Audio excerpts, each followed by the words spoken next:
All right, let's get started. So what we're going to do today is our... Over here. So what we're going to do today is our first differential level. So we're going to do two differential leveling labs, and then we're going to have a differential leveling lab exam.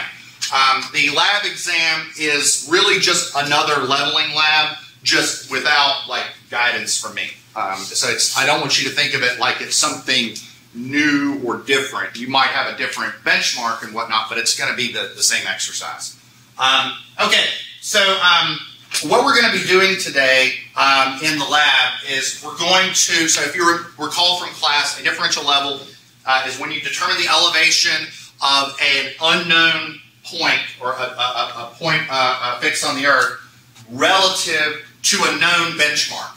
Okay, so what we're going to do is we're going to assume that that we know the elevation of a given benchmark, and the benchmark is going to be the concrete pad in front of Mara Library, and the unknown is going to be the northwest corner of the Memorial Fountain. Okay.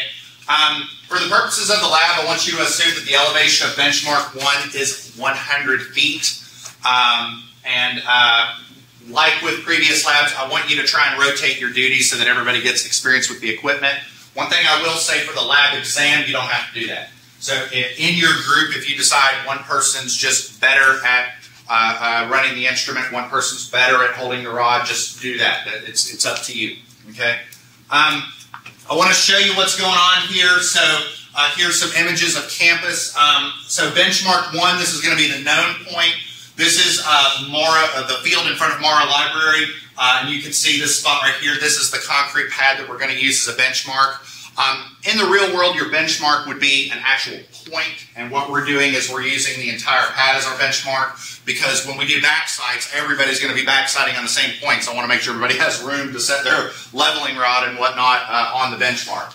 And as for the unknown is going to be this corner of the Memorial Fountain bench in front of the fountain. So if you're facing the student center, it's this corner over here on the right, the one closest. So there's the corner on the right, not the one on the side of the student center, but one the opposite side of the student center.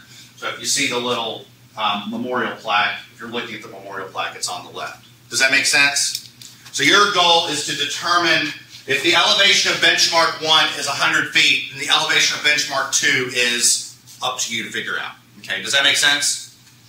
Okay, a couple of points. You do have to complete a field sketch. If you remember in class, we did that plan view where you had, okay, here's benchmark 1, and then you're set up to turning point 1, and so on and so forth. Complete that sketch as you're doing the survey, not at the end. It makes for a more accurate representation of what you're doing. I do think you need to plan your route out, okay? So the idea is that what you're going to do is you're going to set up your instrument such that you can backsight benchmark 1 and then sight your next turning point, and then you're going to move your instrument to use that turning point as a backsight, and so on and so forth. So planning it out a little bit, I think, is a good idea. Whenever you're setting up your instrument, set up the instrument on the ground, on the grass. Avoid setting up your tripod on hard surfaces like concrete. It will make it difficult to level, and all it takes is your foot to boop, go like that, then you have to reset it up and redo it backside. It's a pain. Whenever you set up the tripod, make sure that you set it up to where the feet are firmly inserted into the ground. Okay. Now, one thing worth mentioning, in the previous lab, we had to set the level up over a known point. We don't have to do that in this lab. All you have to do is set up the tripod, set up the level so that it's level. We don't really care where the tripod is from a surveying perspective. We just need, from a field perspective, we need the tripod to be set up to where we can see the benchmark and see our next turning point. Whenever you're selecting turning points, try and select a turning point that has some fixity to it. So just some spot in the grass is usually not the best turning point. You want like maybe a spot on the sidewalk or a nail or a screw, some sort of like fixed reference point that you can use as a turning point. One thing worth mentioning when you're in the lab, try and develop some means of communicating with your between the person running the instrument and the person running the the rod, maybe some hand signals or something like that, because I mean they're going to be a long time away. And so if you're the rod person and you're just holding the rod and you're not getting some feedback from the person running the instrument, you're just standing there waiting for a measurement. And developing some means of communication is important. I'll let your groups decide how you want to do that. Whenever you're setting up, so once you set up the instrument, okay, you take your back sight and then turn the level to take your foresight. Do not mess with the tripod at all. The tripod, like once you take your back sight, that tripod needs to stay level and stay where it's at until you take your foresight. Once you've taken the foresight, then you can move the tripod. So if you're adjusting the tripod and the auto level between your back sight and your foresight, you're going to have to reset up and do that back sight again. Otherwise, your measurements are going to be off. So the idea is you set up the tripod, take the back sight, and then the rod person goes to take the foresight. Once you've taken the foresight, the rod person can stay there, then the tripod moves back sight, foresight. So there's this sort of like chain of movements. The rod person's moving, then the person running the instrument is moving, and then vice versa. So only one person or one group, one person should be moving at one time.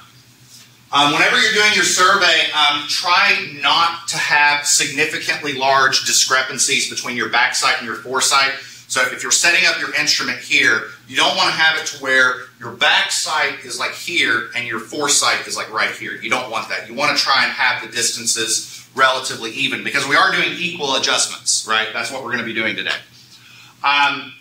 Proper tripod and auto level carrying. I'm a big fan of taking, once you finish your setup, put the level in the box. Transfer that. The levels are expensive. Transferring it in the case is the safest way of ensuring it doesn't get damaged.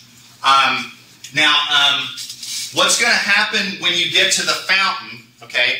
So let's say you've been doing your setups and you're moving, so you take your back sight and then you foresight on the fountain, okay? You've taken your reading on the fountain, okay? What's going to happen then is the person holding the rod at the fountain stays at the fountain. You then move your instrument to take another back sight, okay? We had a couple groups that forgot to do that yesterday, but you're going to, the benchmark at the fountain is just another turning point. So move the instrument, take that as a backside reading, and then continue the loop. And finally, it's not a bad idea to compute the closure error in the field, okay? I think that's a good idea for this. You're going to do it here in the lab as well. Again, when you're setting up the level, you don't need to set it up over a known point with the plumb bob, so you're not going to need a plumb bob today.